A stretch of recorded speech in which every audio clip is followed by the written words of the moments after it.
This is the Apostate and His Wife. I'm the apostate. My name is Vern. And I'm the wife. My name is Shauna. Thanks for joining us tonight, guys. We were sitting around chatting about beginnings and stuff like that. And we thought, wouldn't it be interesting to share our beginning and how we ended up actually working together on Vern's channel, Fixing My Faith, what got us there. So, just in a nutshell, if you don't mind, I'll sum it up quick. Yeah, you go ahead. We met about 11 years ago, 2012. I was not really not an apostate Roman Catholic at that point. I was just kind of the typical Roman Catholic, not really going to church except for Christmas and Easter. I would try not to swear, use the Lord's name in vain, be a good person, and would feel guilty about, if a neighbor failed, I could do more, of course. Vern, where were you in 2012 spiritually, religiously? In my head. Because of course I left the religion. I didn't leave God, I just left the religion. I realized at that point that the religion was made up of men, imperfect men, and men that just want to control you, control what you do. At that point I didn't really dig into the Watchtower and the false doctrines. I was just more upset at men. Mm-hmm. So I was done with it. I quit, split. My ex-wife, she had her own agenda. She always did. And so she made that work for her. And that was an easy split. Sold the house. Everyone went their way. Yeah, it went pretty quick. Vern and I met probably, 7 months into the course of that divorce. And it was done pretty shortly after, but the parties were eager to move on, so that really helped things too. Things didn't get dragged out, so I'm grateful for that. But it was eye-opening. That was kind of my first taste of the JW lifestyle. Like, I can remember that was the first time I had witnessed Bible verses being slung around as weapons, right? I had no clue. Back in the day, I guess my experiences with JWs would be a little old man, right, that would call on me kind of a few times during the year, and a guy that I had worked with once, and even through that limited association, I still know a person that died because of refusing a blood transfusion on religious grounds. So I guess to sum it up, JWs were a curiosity to me, but I had no clue. Didn't know they were a cult. No, I had no clue. It's been very eye-opening the last few months. I didn't even realize it was a cult until 6-7 months ago. Yeah, that's fair. You see, I was classifying it as a religion, just like other religions. Of course, I knew it wasn't the truth because I figured that out after I started writing that book a year ago. But I realized, this isn't the truth. Because I couldn't prove it. And I know for me personally, when I heard that the JWs had the truth, my first thought was, well, then what the hell do I have, right? Yeah. It was insulting to a point. You were in the lie. Now we realize JWs are in the lie. Yeah. Everyone's in a bit of a lie, I'm thinking. No, that's... everyone uses religion to control people, make money.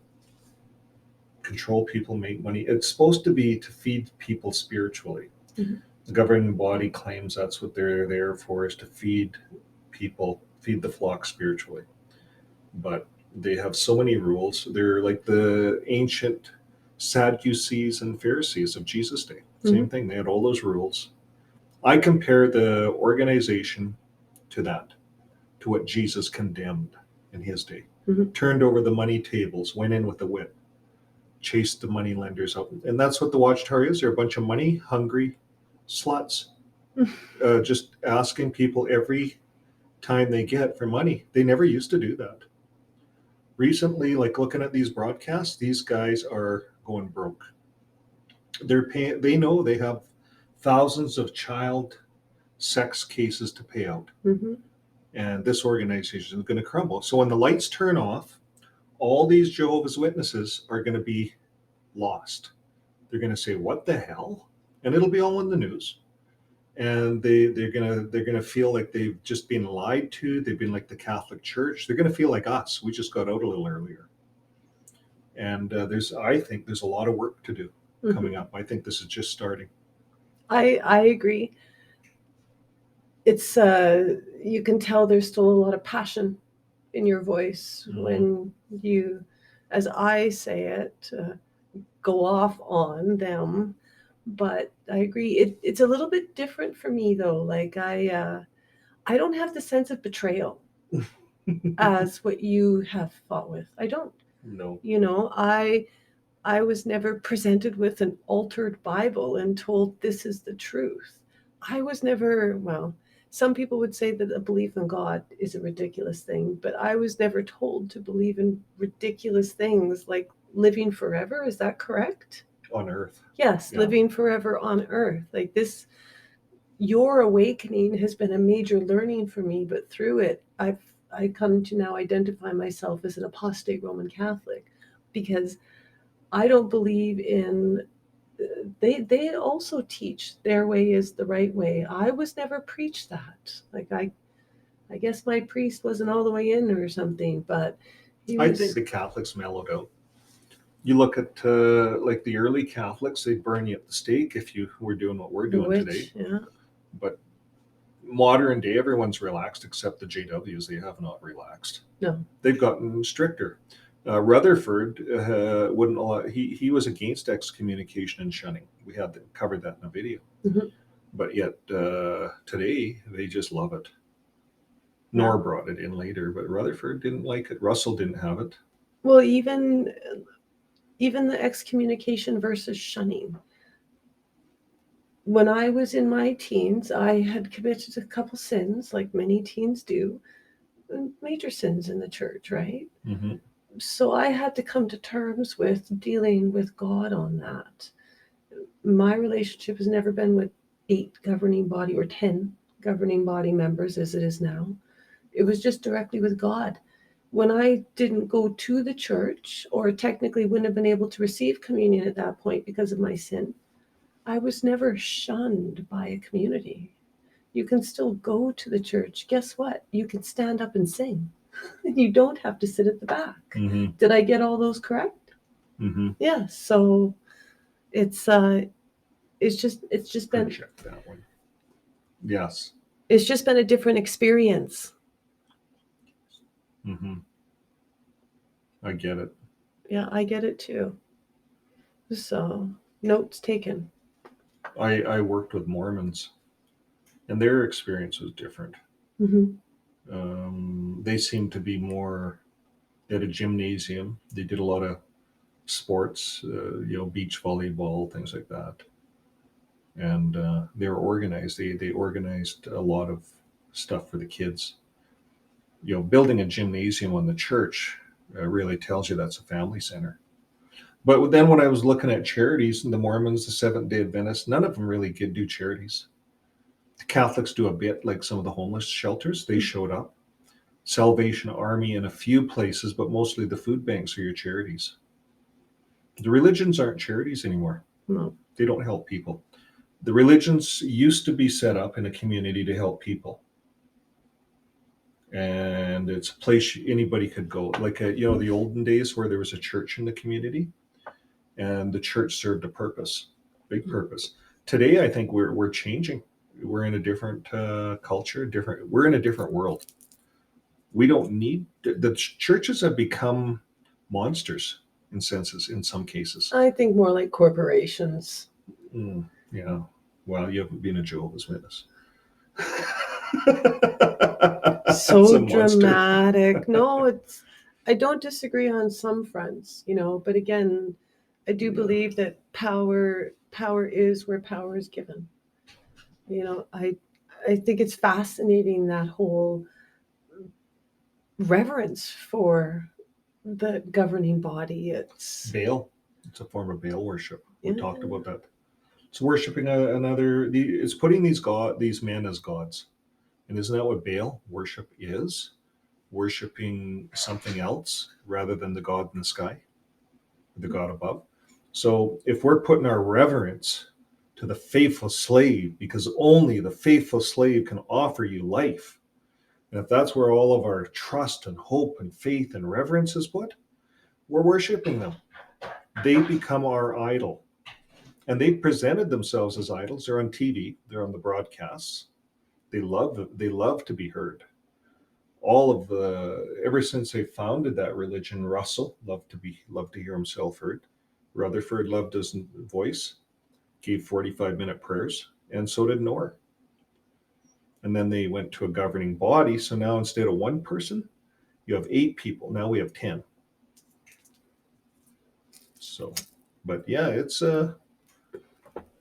been an interesting ride. I've learned more about the organization, the JW organization now as an apostate than what I ever knew before. Now we know the truth, the other side, the rest of the story. So then to make this personal, I think that learning about the roots and actually taking some of the subjectivity out of it and turning it into an objective thing has really helped. Like, you laugh more. Well, you laugh. You didn't really laugh a lot before. I thought we were dealing with some really corrupt men locally. And what I found is we were dealing with a very corrupt founder, Rutherford. Rutherford founded most of this religion, nor a few things, blood and fellowshipping. But Rutherford founded the no beards, which they hold to this day. It's bizarre, almost like a Hitler kind of a thing. And once I found that Rutherford, everyone's under the Rutherford trance. He wrote 27 books, got rid of all Russell's books. The organization is a Rutherford worshiping organization. In fact, the Revelation book, they compare every chapter in Revelation to one of Rutherford's assemblies.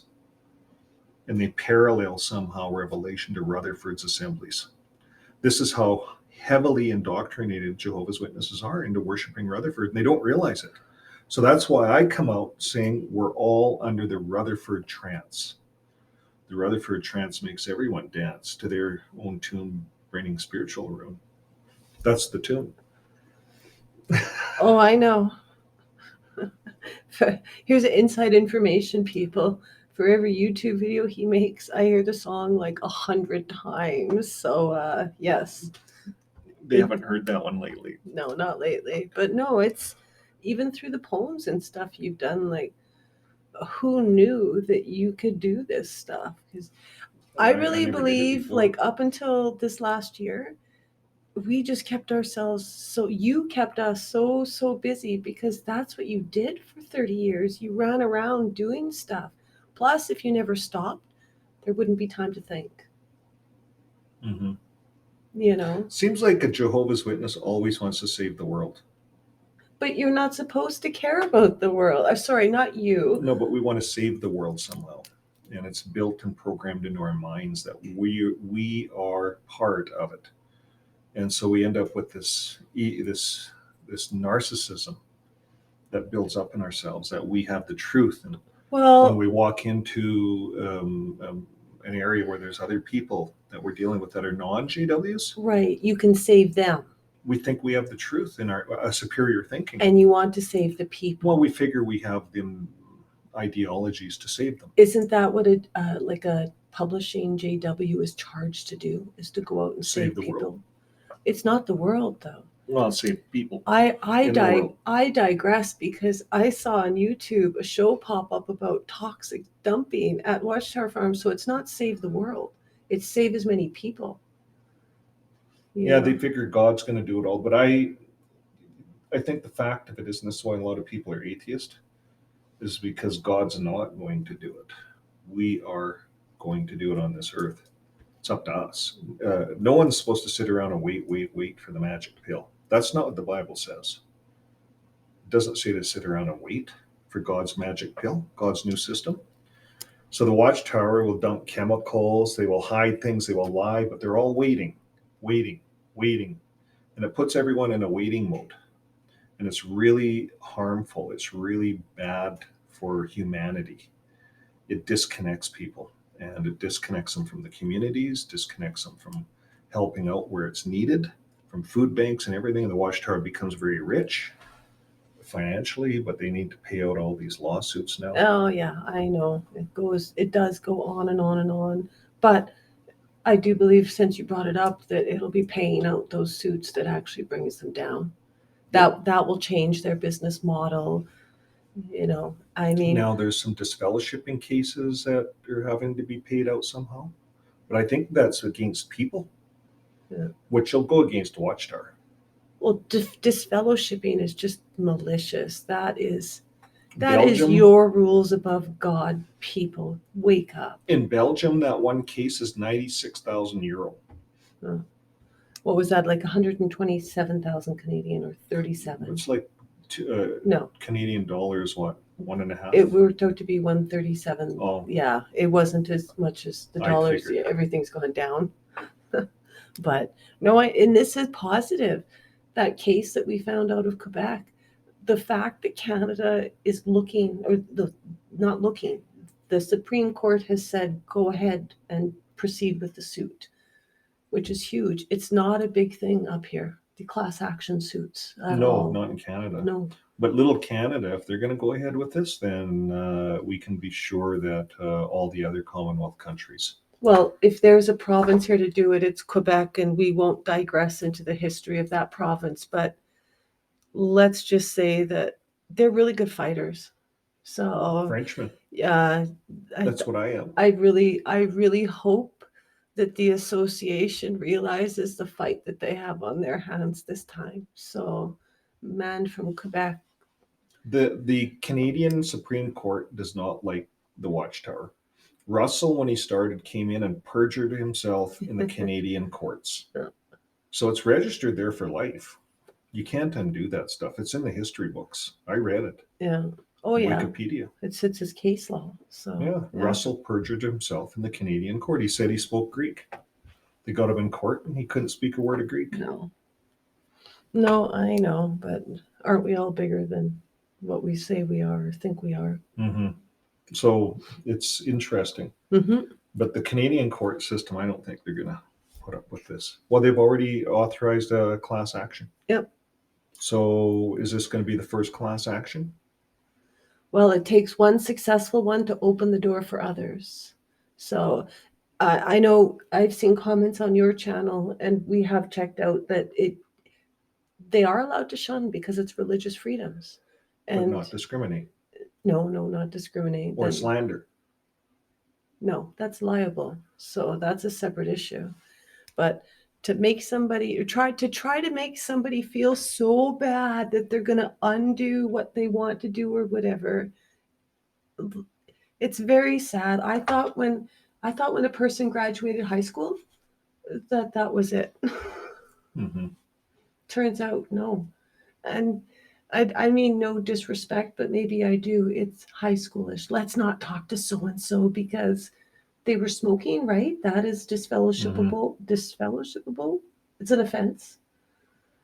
It's playground antics. But then they build this fear into the minds of everybody.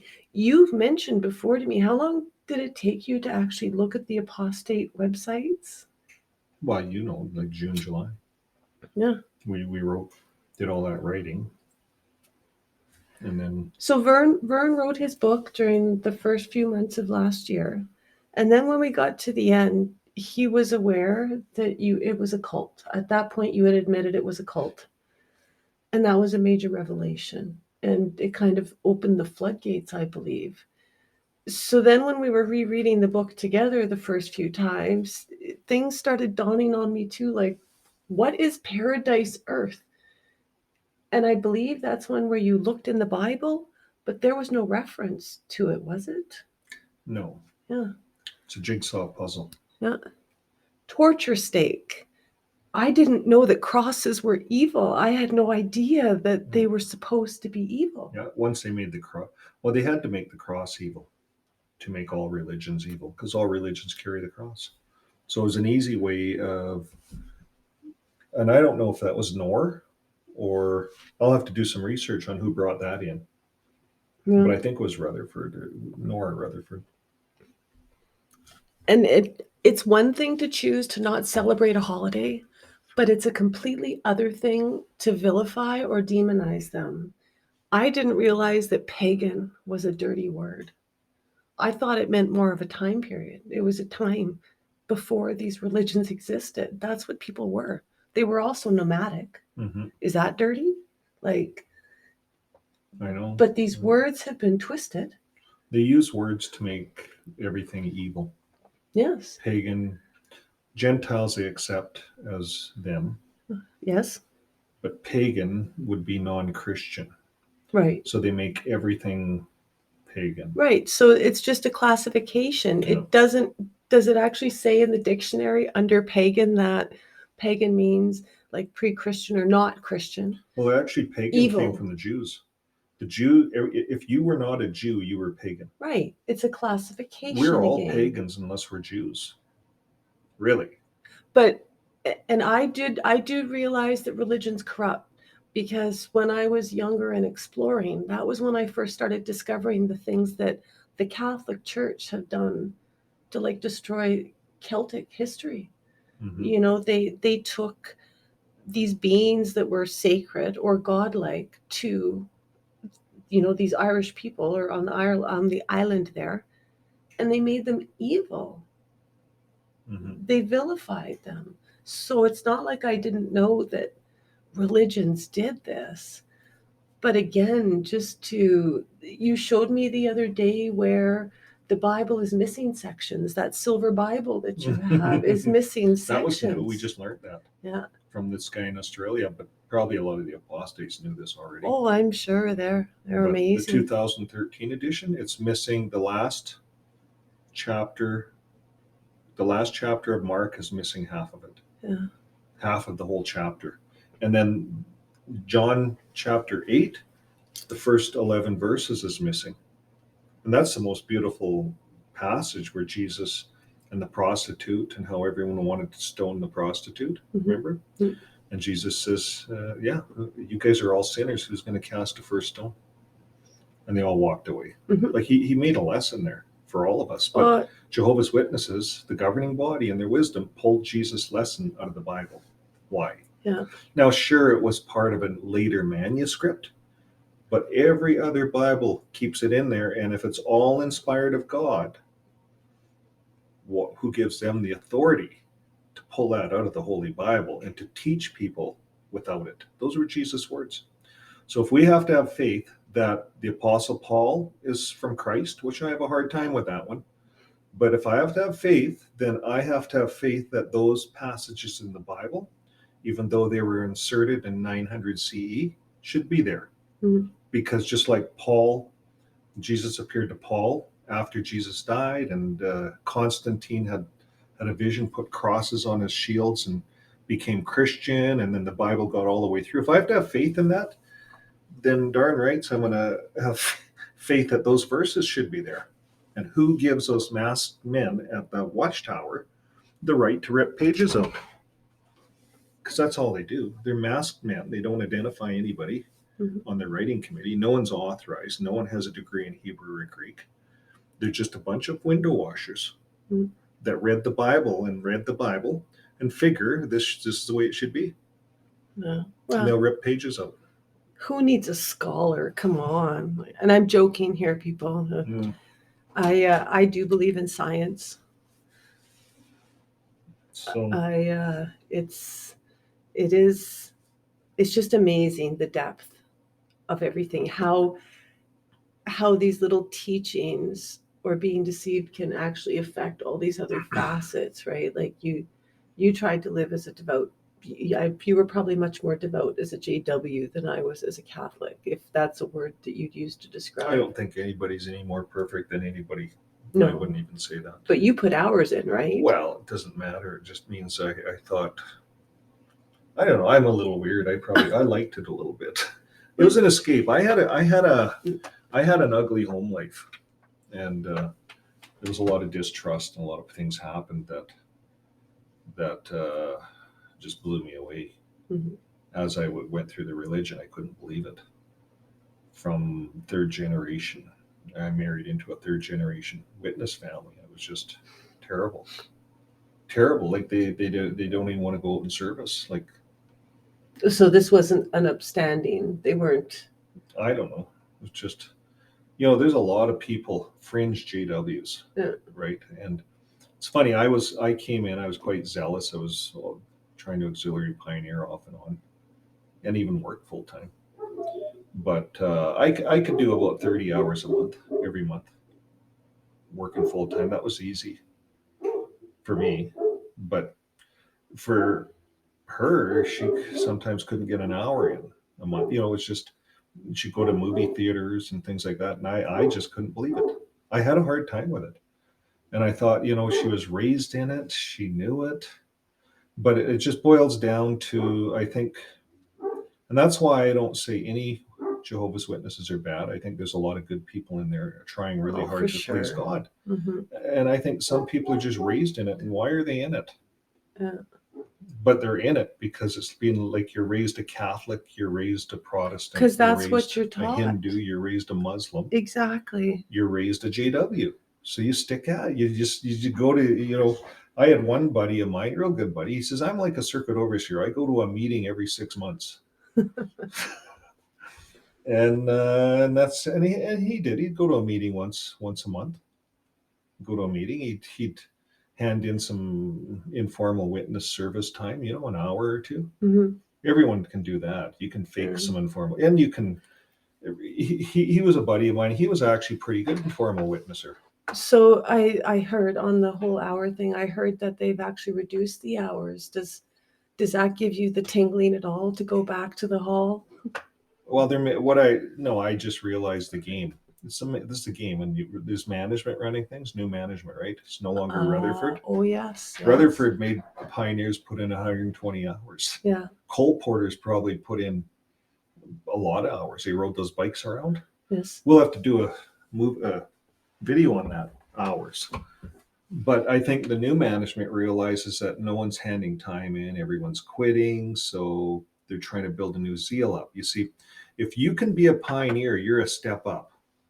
If you're a pioneer, you're a step closer to God somehow. Mm-hmm. Well, you're just, I don't know, it gives you a privilege in the congregation. It's like being a ministerial servant or an elder. And apparently to qualify to be a pioneer, you're supposed to have the same qualifications as it would take to be a ministerial servant. You should be very clean living and have a good reputation to be accepted to be a pioneer. So now they just made the hour requirement easier. So once they build a zeal up and they get the whole congregation pioneering again, they made regular pioneering, 50 hours? I don't remember. Which it used to be 70. Okay. And auxiliary pioneering used to be 50, and now they made auxiliary pioneering 30. So they made it very attainable. I used to put 30 hours in every month. It's easy working full time. You just go out all day Saturday, and you go out Sunday, and then you go out on a Wednesday Bible study. And you work full time. Easy, he says here. That's how you do 30. That's crazy. It is. And you eat McDonald's hamburgers and you get fat. Yeah. Because you're not relaxing. You know how you're supposed to take a day off a week, mm-hmm. the Sabbath? Mm-hmm. Not in the JW world. And I really believe in the Sabbath. I think people should be taking a day off and just stay at home with your families. Mm-hmm. Do something with your families. Yeah. Instead of forcing the kids out in the door-to-door work. I do think that a person has to be good with where they are, though, for them to be able to be still. And that's why so many of us are okay with being run ragged. Well, the Jehovah's Witness, always the end's coming, so you have no time. You're always running. Right. Because the end's coming. You see, so you're always on the run, and it's stressful. Mm-hmm. You can't be still. The end's coming. Why are you sitting still? You should be out in service. You should be doing something. The end's coming. Someone's going to die because you're not out in service and doing your best. Yeah. So I just cut it down. Well, speaking about the end, what do you think? Yeah, I think we should wrap it up now. Okay, well, thank you guys for sticking around and listening to our podcast. We'll see you next time. Yeah, I hope to catch you next time. Thanks a lot, guys. Good night. Okay, bye for now.